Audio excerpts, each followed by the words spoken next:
Sometimes you just dey watch person move and e dey hit you, not only the waist but the energy wey dey behind am.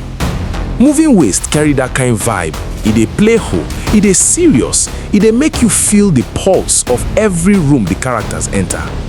No be about dance moves or wahala alone, na how people dey relate when energy dey shift, how small actions fit trigger gbege, and how laughter fit hide real wahala. You go dey feel excitement, small fear, and anticipation at the same time. Every scene dey pulse, every look dey talk something, and e dey make you dey notice how ordinary moments fit suddenly become full ground for drama. Nosa Rex dey shine. E get swagger wey dey believable, like person wey sabi wetin e dey do, but still dey carry small tension for body. Steven and Bibi Sonye dey add that small chaos wey dey make you dey smile, dey wonder who go shake first, who go crack under pressure. And Isoken, chai, she bring calm sense wey balance everything, make the wahala no too sharp. As everything dey unfold, you go dey think.